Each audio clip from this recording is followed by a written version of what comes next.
Hello gang. So ni intro kita orang. Santuy je. Tengok belakang pun keplekat. So Assalamualaikum.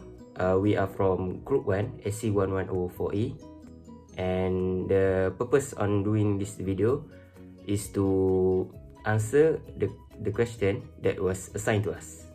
So the question is, Husna, Alisa and Sophia are partners in the business of garage. It has been agreed between all of them that only Husna and Sophia can apply for business loans. However, unknown to the other partners, Alisa has borrowed some money from Alia, her sister, worth Rm 10,000. The money was later used to pay some of the firm's debt and to buy some new tools for the business. When Alia asked for the payment, the firm refused to pay on the ground that Alia has no right to borrow the said sum. Advised Alia with reference to the provision in the Partnership Act 1961 and decided cases. The issue is whether Alia can sue the firm if the firm refused to pay the 10,000 ringgit amount. Alisa entered a contract to borrow 10,000 ringgit from her sister Alia.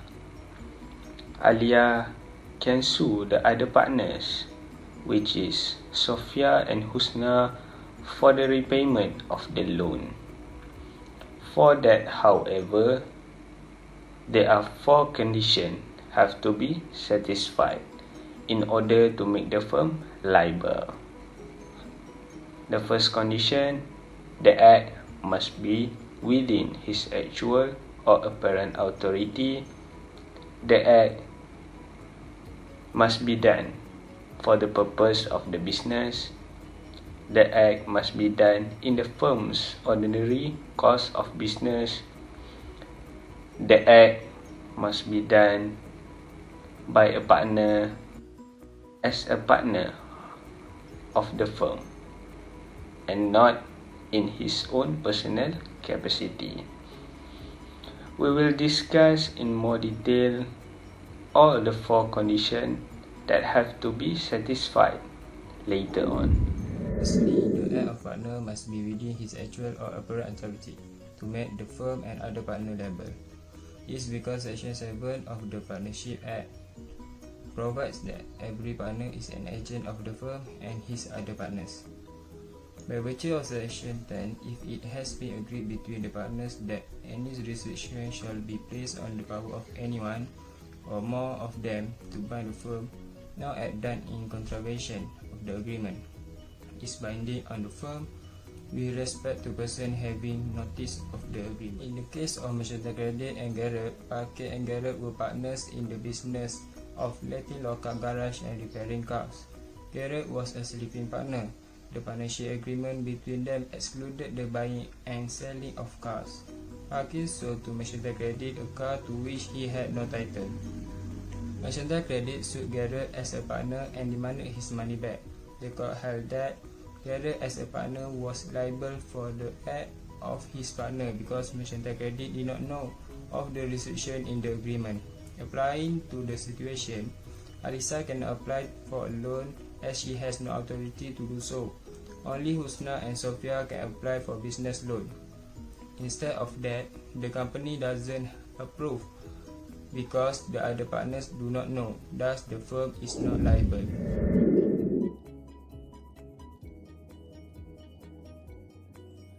Moving on to the second condition, the act of a partner must be done for the purpose of the business of the partnership or in relation to the partnership business to make the firm and other partners liable.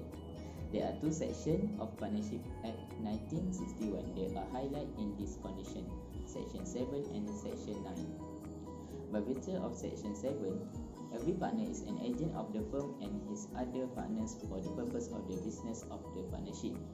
Section 9 also states that if a partner pledges the credit of the firm for the purpose not connected with firm's ordinary course of business, then the firm is not liable unless he got authority from other partners. This is illustrated in the case of Chang Ki-yu and Lee and Wong. The plaintiff lent $35,000 to her husband who was a partner in a firm. The husband issue a receipt under the firm's name and use the money to pay the firm's debt.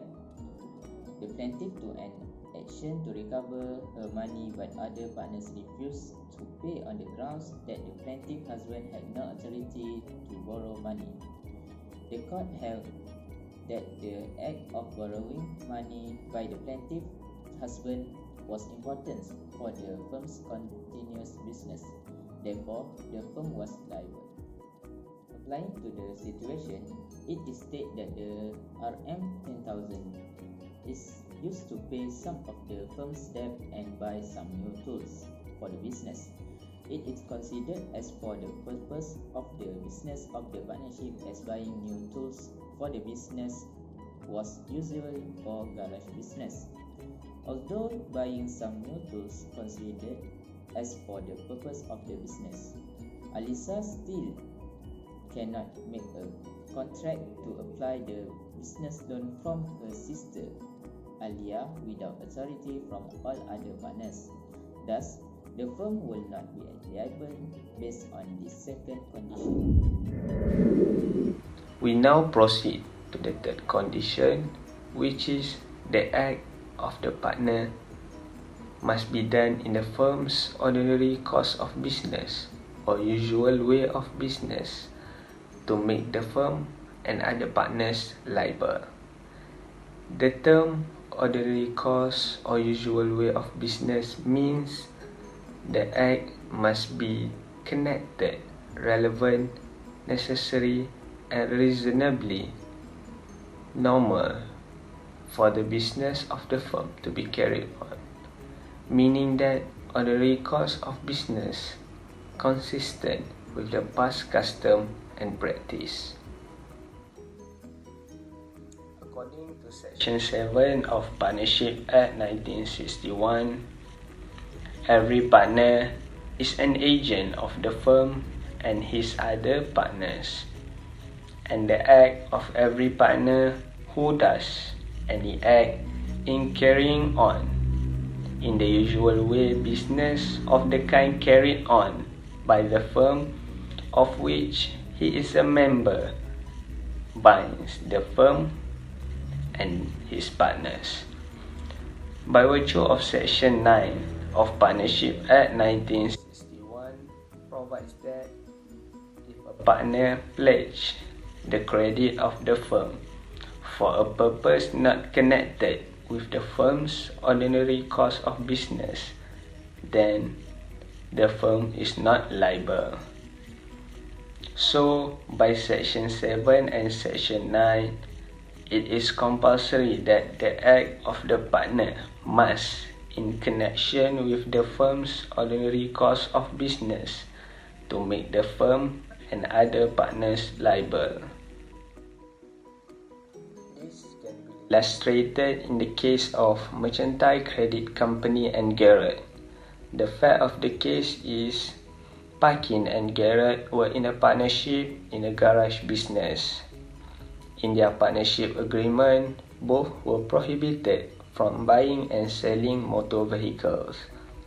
Despite the prohibition, Parkin sold a motor vehicle which he did not own to the plaintiff without Garrett's authority.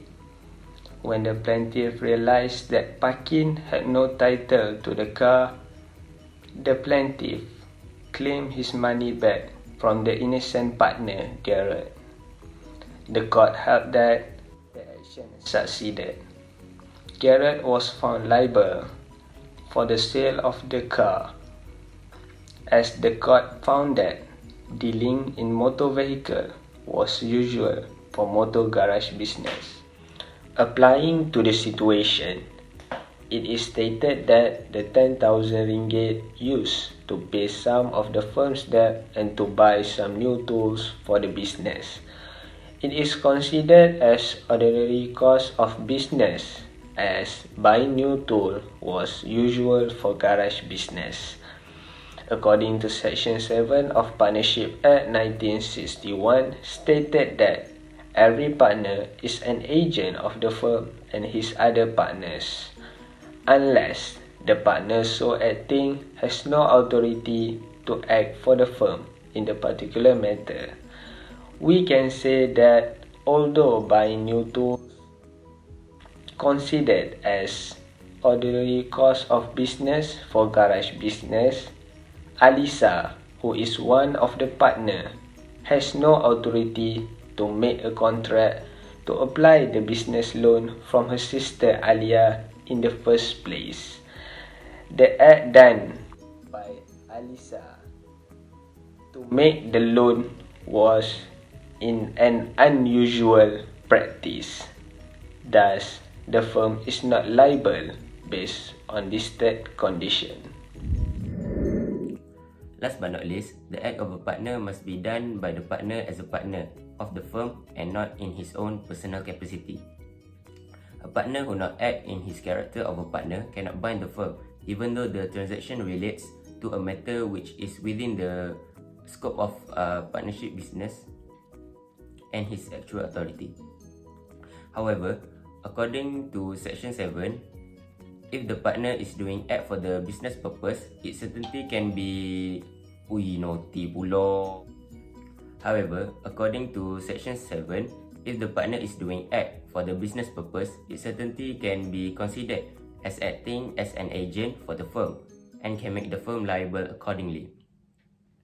By virtue of Section 8 provides that an act or instrument relating to the business of the firm and done or executed in the firm's name or in any other manner showing an intention to bind the firm by any person to authorize, whether a partner or not, is binding on the firm and all the partners. In the case of Rubric & Co., a father and son were partners in a firm. The firm was in financial difficulties. They were being pressed by the creditors and they have no money to pay back the creditors. The son booked debts to the creditors. The son dealt with this without informing the other partner, which is his father. Later, the firm was declared bankrupt and the trustees sought to set aside the agreement, stating that it was executed by the individual. Court held that the agreement was binding because it was an instrument relating to the business of the firm and there was some intention to bind the firm. Applying to the situation, Alisa borrows Alia's money as a partner for the business purpose. However, Alisa has no authority to make a loan. Thus, the firm is not liable. After hearing all of the discussion, we all agree that the firm is not liable and Alia cannot sue the firm. Alia is only allowed to sue her sister, Alisa, for the damage and not the firm, as the firm is not liable. Okay guys, itu saja ilmu yang boleh kami kongsikan. Terima kasih sebab luangkan masa untuk tengok video kita orang. And sebagai penonton yang paling basic, yang tu sangat basic, jangan lupa bagi like and leave a comment, bagi tahu apa yang kamu semua dapat, apa yang kalau nak tambah boleh komen, and kekurangan kami semua dalam proses membuat video ni. Okay, that's all from us. Thank you again for watching these videos. Bye.